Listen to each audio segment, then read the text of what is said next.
Сайн байцгаана уу эрхэм хүндэт үзэгчдээ. Эрүүл Монгол иргэний төлөө тэл мэдцийн нугаар нэвтрүүлгийн маань энэ өдрийн дугаар эхлэхэд бэлэн болоод байна.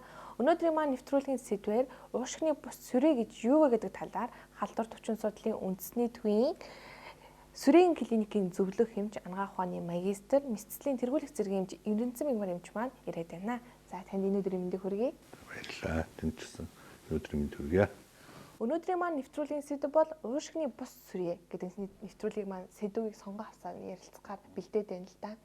За ерөнхийдөө уушгины бус сүрье гэдэг өвчнгөө ярихаас өмнө те яг халдвар төвчин судлалын үндэсний төвийн яг сүрийн клиник юу хийдэг вэ? За яг метастазлын чиглэл гэдээ бас ярьжсэн, тэргүүлэх зэргийн хэмжээ хийсэн. Эрдэнэцэн Мигмар эмч маань өөрөө яг тэнд юу хийдэг вэ? Энэ талаараа та мэдээллийг үзэгчтэй болон иргэдтэй мэдээлэл өгнө. За намайг Эрдэнэцэн Мигмар гэдэг уушгины мэдслийн эмч одоо зөвлөх эмч хийж байна. За манай тасах бол халдвар төвчин судлалын үндэсний төвийн мэдслийн засаг. За тус тасах маань нэгдүгээр сүрийг уушгины болон уушгины бус сүрийг мэдслийн асуудлыг усан хэмжээнд шийддэг юм засаг байна. Оншилж, хэмжилж хяндаг юм засаг байна. Хоёрдугаар халдвар төвчин судлалын үндэсний төвд маш олон төрлийн халдварууд байдаг. За тэдгээр халдвартай хүмүүст мэдслийн тусламж үзүүлдэг. Ийм одоо үндсэн хоёр функц үүрэгтэй ажиллаж байгаа юм засаг байна.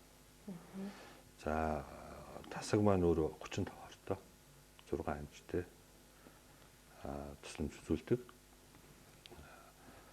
За тэгээд 4 хот 18 аймагаас ирж байгаа уушгины бус хэлбэрийн сүрье болон уушгины мэдслийн тусламж үйлчилгээд насанд хүрэгчд болон хүүхдүүдэд үзүүлдэг ийм засаг байна. За баярлалаа. Тэгэхээр яг энэ сүрийн клиник маань одоо ягаар яг 35 ороор үйл ажиллагаа явуулж байгаа юу тий? Одоо яг өнөөгийн байдлаар тий өнөөдрийн байдлаар одоо танаас хичнээн хүн хэвтийн хэмжлүүлж байна вэ? За өнөөдрийн байдлаар бол орны дүүргүүлт бол бүтэн дүүрсэн байна. Ачаал бол ихтэй байгаа. За 35-аас илүү хүн автсан дэмжилж байгаа. Ягаад гэвэл хөдөө орон нутгаас хүмүүс ирдэг.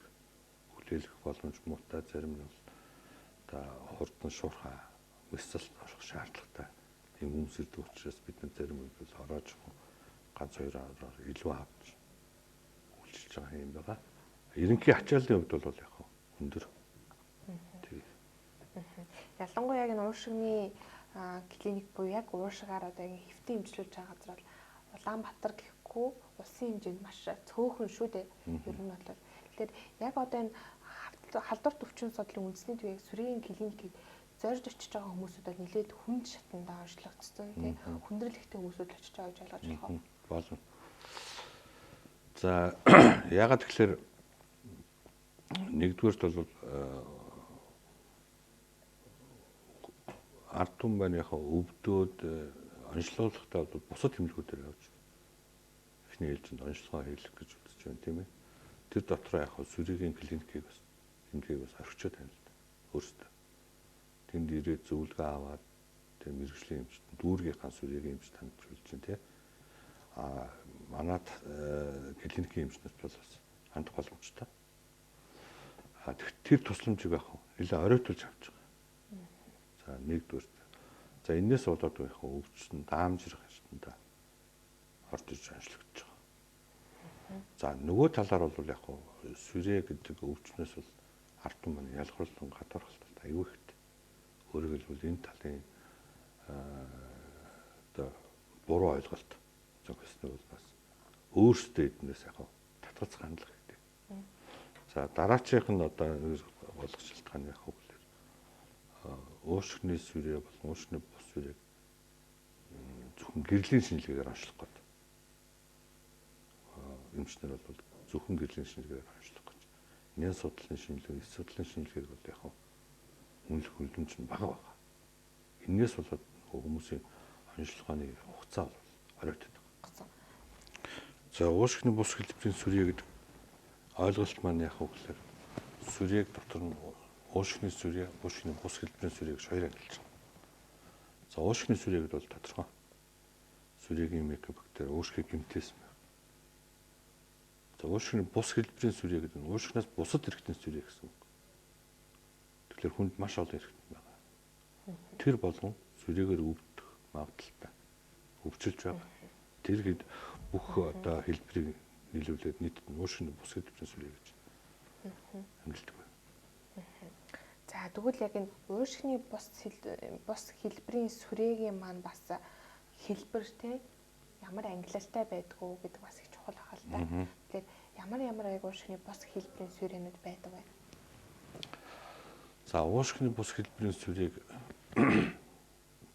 тухайн одоо хүндээ ямар эрхтэн гэмтээснээр англи авчиж байгаа. За булчиргаан хэлбэрийн булчиргаан сүрээ, цахим тунгалгийн булчиргаан сүрээ. За сүрийн пилорит уушиг устдах, сүрийн гаралтай, хөвлийн устдах, сүрийн гаралтай, гидсний сүрээ. За үйний сүрээ, ясны сүрээ, өнгөлцгний сүрээ. За тэгэл арсны сүрээ, бүр шээс дамжуулах хэрэгтний сүрээ. За бэлэг хэрэгтний сүрээ гэд нүдний сүрээ, чихний дотор чихний дунд дотор чихний сүрээ. За сүрийн менингит гэл одоо хүн ангилах юм бол бүх хэрэгтэн системийг нь олж байгаа. Ингэж болно. Яг манай Монгол улсад за дэлхийн нийтэд ч гэх юм уу яг энэ уушигны бус сүрээгийн хэлбэрүүд хичнээн хувийг эзэлдэг юм байна. За жишээлх юм бол одоо иргэдэд маань бол яг уушигны сүрээг маш сайн ойлгодог шүү дээ. Тэр уушигны бус сүрээгийн талаар бас одоо тандал судалгаа байт юм болов уу те. Тэгээд мөн дээрээс нь энэ уушигны бус сүрээ маань яг ямар халдварлах замуудтай юм бэ? Миний талаар. За манай орны хувьд бол яг ер нь дэлхийн бусад орнуудад уушигны сүрье, уушигны бус хэлбэрийн сүрьегийн тийм нийт харьцаа байдаг. За ихэнх орнууд 75, 25, 70, 30 харьцаатай. Тэр нийтлэг чиг хандлагатай байдаг. За манай орны хувьд бол уушигны бус сүрьегийн эзлэх илүү 60, 40 харьцаатай байдаг. За энэ нь болохоор яг уушигны бус хэлбэрийн сүрьегийн тохиолдлын тоо бус орнуудаас илүү байна л гэсэн ийм тоо баримт байгаа. За энэ ямар учиртай юм бэ гэхээр уушигны бус хэлбэрийн сүрье их байна гэдэг нь миний ойлголтоор нөгөө талдаа уушигны сүрьегийн онцлогоо дутуу байна л гэсэн ийм ойлголттой байдаг. Яагаад гэвэл манай тасаг 2012 оноос эхлээд сүрьегийн мэсэсэл хийлгэж байгаа бүх өвчтний сорьцсонд эс судлалын бол нэн судлалын шинжилгээ баталгаажуулж байгаа. Өөрөөр хэлбэл оншиг бол баталгаажуулж байгаа гэсэн. За үүнээс гадна тухайн өвчтнийг яг эмнэлт зүй, эрентхэн, гэрлийн шинжилгээ бүх шинжилгээнээс гадна эцсийн оншиг бол яг нэн судлал, эс судлалын шинжилгээгээр яг баталгаажуулна гэсэн үг. Тэгэхээр бидний одоо онцлогооны төвшин бол дэлхийн түвшинд хүрсэн байна гэсэн үг. Монгол улсад Монгол улсад бол уушигны бус хэлбэрийн сүрьегийн дотор бол хамгийн тархмал байдаг нь булчиргаан хэлбэрийн сүрье. Тий. Цахим тунгалгийн булчиргаан сүрье. За чижний гэлтэнгийн сүрье. За энийг бол ард түмэн уушиг устна гэж яриад. Тэгээд ясны сүрье болдог. Ясны сүрье дотор нурууны ясны сүрье тэргүүл байр гэж хэлдэг. За энэ гурван хэлбэр бол манай орны хувьд бол тийм тэргүүл байрын эзэлдэг юм байна. За бусад орнд бол янз бүр гэдэг. Жишээл Оросын холбооны улсад бүр шээсний санаа сүрье, булчиргаан сүрье, нүдний сүрье гэдэг. Тэр нэг тухайн орныхаа орнд өөр өөр байдаг. За манай орны хувьд болох тэр яг сүрьегийн тусламж үйлчлэг бас гайгүй явагддаг. Оросын холбооны улсад 92 оны судалгаагаар 8.4 эмчилүүлэгчд нэг нь асарл байдаг гэсэн. Манайх бол 43.5 эмчилүүлэгч нэг нь асардаг. Тэгэхээр манайхны тусламж үйлчлэг бол сарцсангүй сайн явж байгаа гэж ойлгож байгаа. Яг би түрүү бас асууж ирсэн шүү дээ. Одоо энэ уушгины бус хэлбэрийн сүрээгийн үед яг халдвар дамжих зам тийм яаж халддаг юм бэ? За жишээлх юм бол уушгины сүрээгийн үед бол амьсгалын замаар халднаа. За гэхдээ бас амьсгалын замаар уушгины сүрээг халдсан болгоноос өвдөөд идэггүй гэж ярьдаг шүү дээ тийм. Тэгвэл яг энэ уушгины бус хэлбэрийн сүрээгийн үед за мэдээж сүрийн чинь амьсгалын замаар хангалттай халдвар явдаг. Тийм. Халдварыг авч байгаа. За халдвар авсан болгон өвчлөхгүй бас үгүй. Тий. Тэгээд халдвар авсан тохиолдолд уушгинд голомт бий болдог. За бусад хэрэгтэн бас яг уушгинасаа дамжиж халдварлалт болно шүү дээ. За тэгээд үүссэн голомт маань л цаашаа энэ дөрвөн шаттаар дамжиж идэг. Зарим нь бол яг тухайн хүний биеийн эсрэгцэл сайн байх юм бол жижиг хэмжээний голомт үүсгэж байгаа. Нөгөөх нь биеийн эсрэгцэл сайтай хүн шимэгт харилцдаг. Халдвар авсан. Энэ иймэрхүү төрлийн хүмүүс бараг өвчлөхгүй байна шүү дээ. Тэгвэл зарим нь бол тэр тухайн гэмтээсэн голомтод тийм сорин үүсгдэг байна. Тэгснээр бол цаашаа халдварыг бүх үеэр тараахыг бол хязгаарладаг байна. Тэгээд тухайн өвөрмөс дахлаатаар иймэрхүү юу үүсээ цаашлал өвчлүүлэхгүй ч гэсэн тухайн аль нэг хэрэгтэнд бол бас хор өршөг нөлөө үүсгдэг юм. Жишээлбэл айхтар өвчлөл гарахгүй мөртлөөсөө тухайн тэр эрэгтэндээ бол хоорондоо үзүүлдэг нь юу вэ гэхээр жишээлбэл эмэгтэйчүүдийн дотор бэлэг эрхтний сүрээ гэж байдаг. Тэнд бол өрийн сууган дээр яг сорвжил үүсгэж байгаа. Тэгэхээр үр тогтохгүй болчихдог юм. За нүдний сүрээ дээр яг тухайн яг гэрлийг хүлээж авдаг тэр хэсгээр нь яг сорвжил үүсгэж байгаа. Иймэрхүү тохиолдолд харааг болох ч юм хараа муутах ч юм. Иймэрхүү юм хор уршигтай үлдэх зүйрлэлтийг үлдээчихдэг байна. За тэгвэл өнөөдрийн маань нэвтрүүлэг бол яг уушгины бус сүрээгийн бас хэлбэрүүдийг бас иргэддээ бас илүү тодруулж өгөх зүйтэй байх гэж бодож байна л да. Яг манай Монгол улсад бас хамгийн илбэг тохиолдог, илүү зөнхлөн тохиолдож байгаа тий. Захын тунгалгын булчирхайн сүрээ, за мөн дээрс нь пливрийн сүрээ, уушиг усчих гэж ярьсан тий. Заас нурууны сүрээний талаар таас дэлгэрэнгүй мэдээлэл тусдсан гэж өгнө. За захын тунгалгын булчирхайн сүрээ гэдэг бол уушгины бус сүрээ дотроо зөнхлөх бас нэлийн илбэг тохиолддог сүрээгийн хэлбэр. За энэ бол хөвчлэн хүүхдэд өсвөр насныханд илүү гарч ирдэг. За ихэнхдээ хүзүүгээр багцалж байрладаг. Ийм за булчирхай томордог аягүй олон өвчин бий. Тэр дотроос ялгаатай онцлог нь л багцсан маягаар томордог. За хожим онцлуулахгүйгээр хүндэрсэн тохиолдол цоорч идэх хэмжээ зүйл байгаа. За оншиг яаж тогтоох вэ гэхээр хоёр янзаар тогтоо. Энэ судлалын шинжилгээ хийдэг. За өгүүлсэн тохиолдолд яг үеийг оруулж аваад энэ судлалын шинжилгээнд явуулдаг. Булчирхай эдээс бол энэ судлалын шинжилгээ хийдэг. За булчирхай биопси гэж авдаг. За биопсиг бол хоёр янзаар авдаг. Хатгалтын биопси авдаг. Нээлттэй биопси гэж бислээр гаргадаг. Ийм хоёр янзын онцлогооны арга. За уушгины бус сүрийн хэлбэрүүд болох за яг захын тунгалгын булчирхай болон за яг нөө цээжний усчих буюу плеврийн одоо бас сүрээ нуруу болон ясны сүрээний талаар таас мэдээлэл өгнө үү? Одоо энэ илүүтэй яг манай Монголд болон дэлхийн нийтэд бас зохион тохиолдох хэлбэр байгаад байгаа шүү дээ. За захын тунгалгын булчирхай сүрээ бол хүүхдэд болон насны хүүхдэд бол илбэг тохиолддог юм хэлбэр байгаа. За ихэвчлэн хүзүү эрүүнд орох нийгмийн дээрх байрлал тохиолддог. Багцалж томордог юм байна. За дотроо бол яг нэвчлэлтэй хэлбэрийн булчирхай сүрээ. За тэгээд тэр нь бол сүүлд яг эдэмцэрт өвчлөлтэй цоор идэлдэг, бүгэлдэг ийм хэлбэрүүд байдаг. За гол нь яхаа гэхээр оншиг бол эдгэсэн шүлгээр тавьдаг. За энийг бол хоёр янзаар авч байна.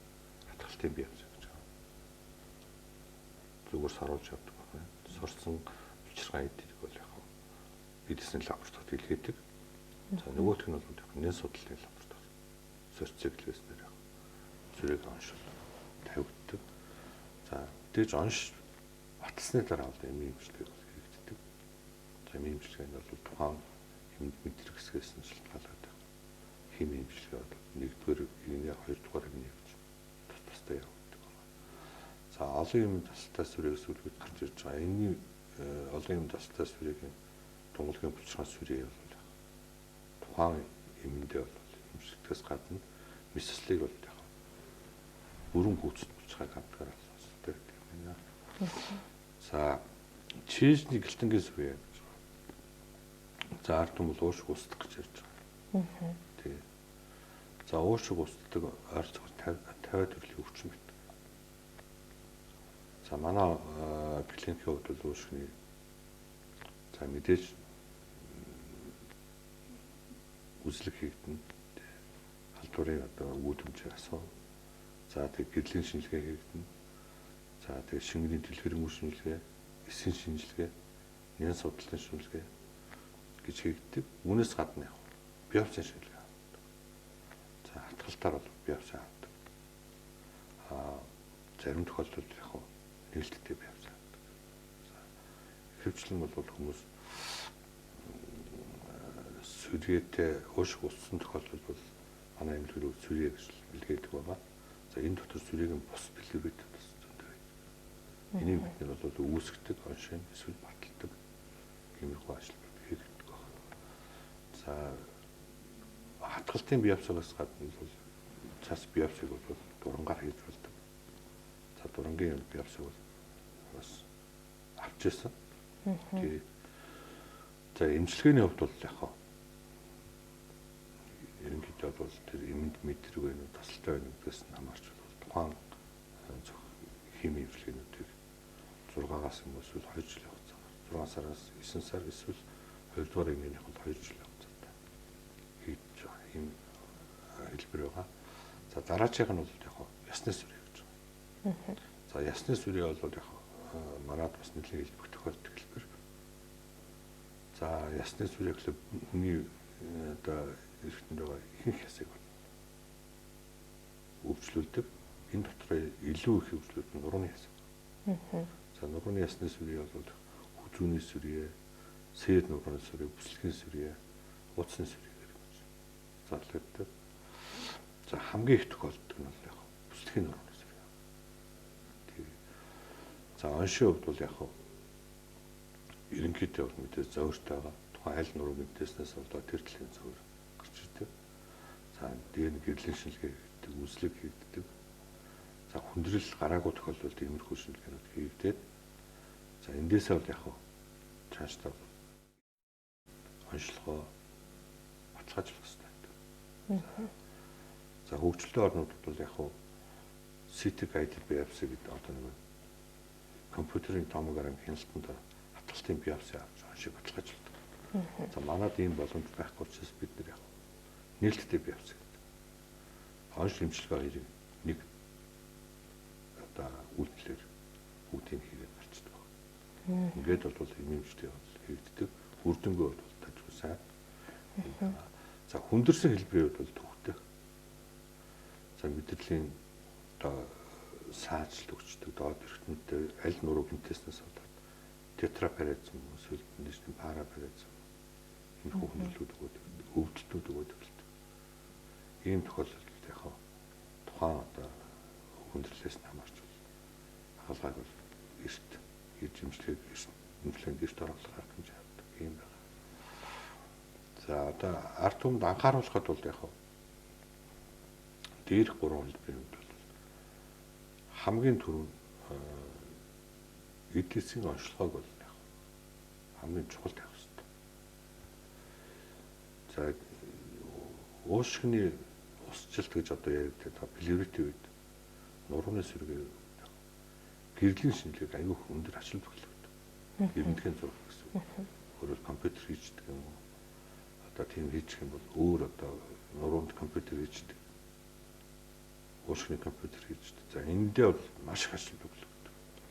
Гэхдээ яг үнэн чанартай бол яхаа тэр гэрлийн шинжилгээний үзүүл сүрийн хувьд бол нэг тийм онцгой ач холбогдол биш. Туслах шинжилгээнд ордог гэдэг.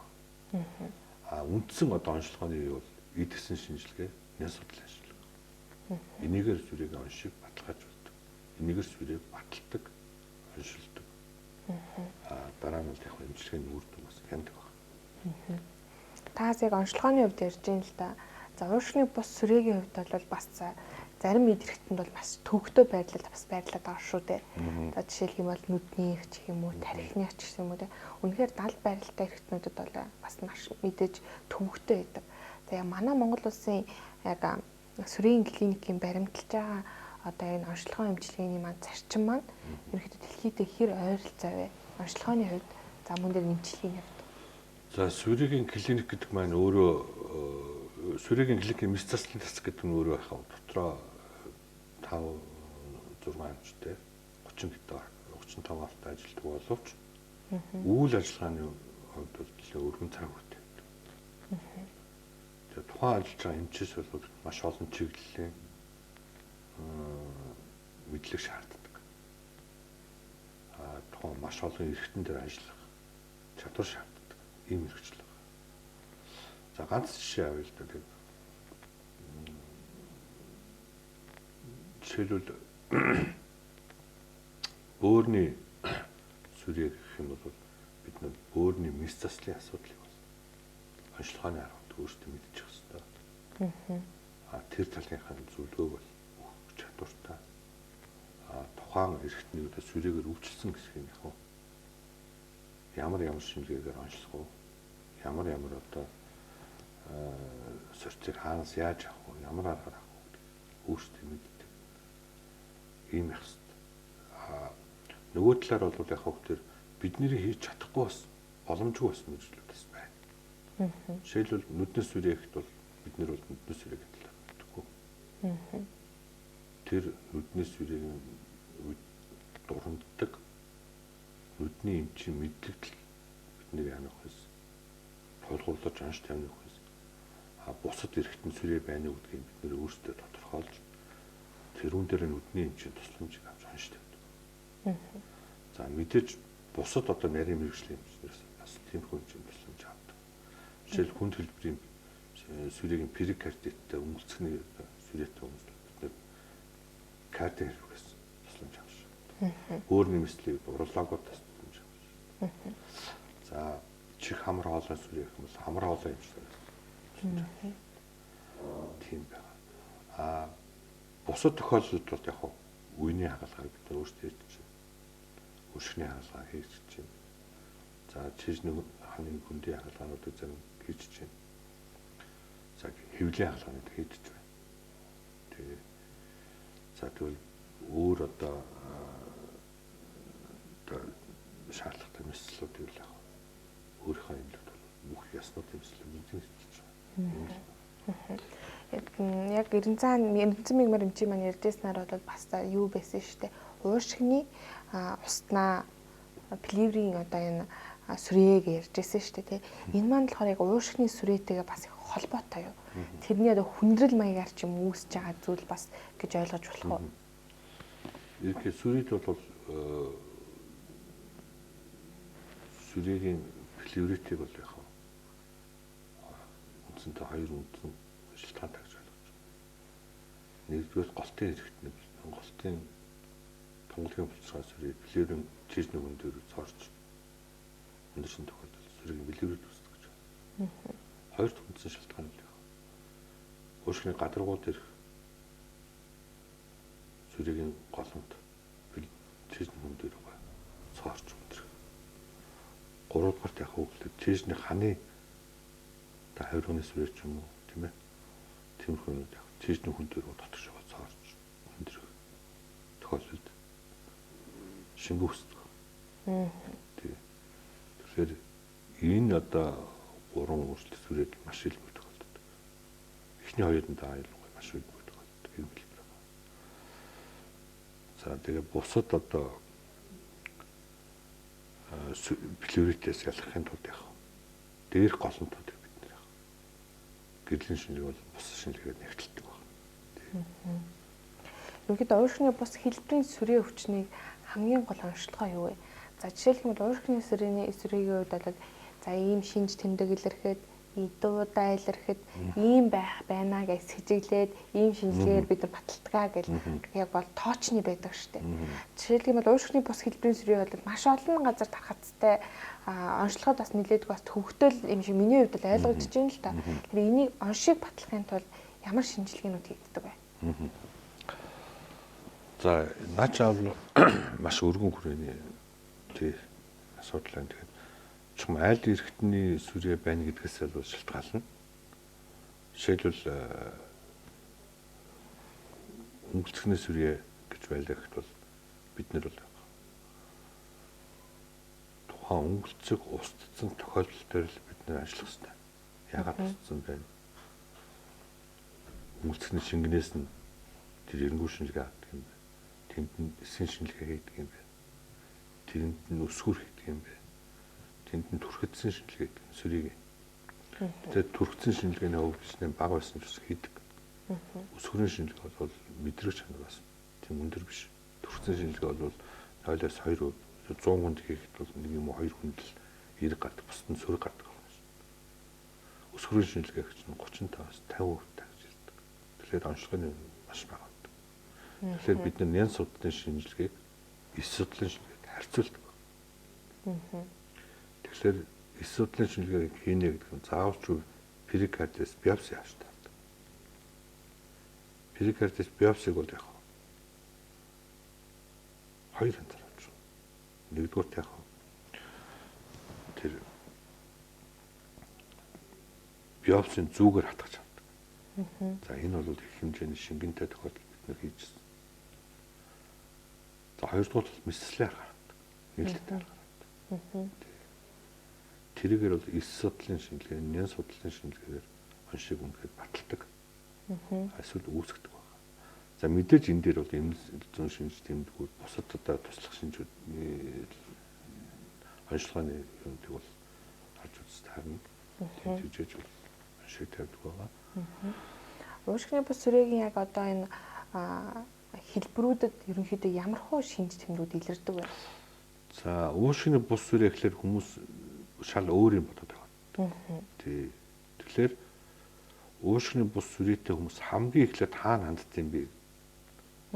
Биднэрт хизээ шаналгүй. Тий. Тэгэхээр өрхийн эмчтэй бусад одоо ерөнхий мэргэжлийн эмчнээс хамгийн түрүүнд ханддаг. Хамгийн түрүүнд тэднэрт ханддаг. Тэнд дотор дотрын эмчнэр байна, мэс-таслын эмчнэр байна. За тэгэл сумын эмч байна тий. Одоо хаана эмнэлгийн байгууллага тэнд л хандж байгаа. Тэр эмчнэр маань өөртөө дотроо сүрээ байд юм биш байгаа та үгүй байгаа та сэжиглэх хэрэгтэй. Ямар ч одоо өвчнөр. Тэгсэн тохиолдолд яг дараа нь онцлох асуудал бол тодорхойлоод эхэлдэг. Гол нь хамгийн гол одоо баримтлагч юм.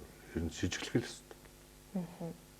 Сэжиглэж жишээл одоо үений сүрээ байна гэж сэжиглэх юм бол тэрийг заавалч баталгаажуулах нь ойлгомжтой. Сэжиглэхгүйгээс өөр онш тавиад тэрнийх нь яг эмчилгээ нь олигтой болчихгүй болох даа. Өөр талын эмчилгээ хийгээд тэгээ явсараад бүр хүндэрсэн тохиолдолд манад ирж онштой байна. За нэг хоёрдугаарт нь бол бусад эмнэлгүүд нь яг онцлогоонд эд эсийн шинжилгээнийг заавалж авч хэрэгжүүлэх хэрэгтэй. Оншиг эд эсийн шинжилгээгээр эсвэл нэн судлалын шинжилгээгээр баталгаажуулсан тохиолдолд онш тавьж байгаа хэрэгтэй. Би бол энэ ойлгодог. За тийм шинжилгээ хийхгүй байгаа тохиолдолд ууршигны бус сүрээтэй үений сүрээ байна уу, нурууны сүрээ байна уу, одоо юуны сүрээ, хэвлэн эрхтний сүрээ байна уу? Онцлох боломжгүй. Тийм бусад өвчнөдөө андуурдаг гэсэн үг. Тийм учраас одоо эмчилгээнд антибиотик эмчилгээнд хүмүүс өөрслөөс өөр эмчилгээнүүдтэй үр дүн өгөхгүй байгаа өвчнүүд бол яг сүрээгийн эмчнээс тэр тухайн дүүргийнх нь аймгийнхаа сүрээгийн эмч юм уу. За манай сүрээгийн клиникийн эмчнээс ч юм уу ямар нэг юм зөвлөгөө авчихсан. Ийм имжлэгээ хийгээд үр дүн байхгүй нэ ингэж байна. Ерөнхийдөө энэ уушгины бус хэлбэрийн сүрээгийн үеийн яг эмчилгээ ямар байх шаардлагатай вэ те? За жишээлбэл уушгины хэлбэрийн сүрээгийн үед бол одоо яг глобал Дэлхийн эрүүл мэндийн байгууллагын холбогдлолтой дандаа эмүүдийг 3-6 сар 8-аас 12 сар ууж байгаа шүү дээ. Тэгвэл бас яг энэ уушгины бус хэлбэрийн сүрээтэй үеийн эмчилгээ. За тухайн эмчилгээ уушгины сүрээгээс өөр нь юу гэхээр ямар эргэтэн гэмтээснээс болж байгаа. Жишээлбэл тулгуур эрхтний сүрээтэй хүн байх юм л. Үений сүрээтэй юм бол тэр ортопедийн үед одоо мис цастын өмнөх дараах үед ямар дэглэм барьдаг тэрийг нь байх хэрэгтэй. Тэрнээс нэг онц ялгаа байхгүй. Хоёрдугаарт яг хөө гэхээр сүрээгийн эми эмчилгээг бол яг л уушгины сүрээтэй ижилхэн хэрэглэх хэрэгтэй. Гуравдугаарт бол яг хөө тэр тухайн эрхтнийхээ үйл ажиллагааны хүн сэргээх ямар эмчилгээ тэнд нь заалж хамрагдах хэрэгтэй. Тэрнээс өөр одоо илүү юм байхгүй. Ерөнхийдөө нэвтрүүлгийн маань бас цаг өндөрлөг төгөж байна. Маш хэрэгцээтэй сэдвээр за мөн иргэдэд болон эмч нартай хэрэгтэй мэдээлэл өгсөн Эрдэнэсийн мигмар эмчтэй баярлалаа. Нэвтрүүлгийн сүүлийн минутыг бид нар зочиндоо өгдөг байгаа. Өнөөдрийн сэдвтэй холбоотой та зөвлөмжөө өгөөд нэвтрүүлэг өндөрлөх болно. За баярлалаа. За ард иргэдэд юу гэж зөвлөмөр байна гэхээр манай оронд бол уушгины сүрээгийн тохиолдол тархалтын үйл бас тийм баг биш.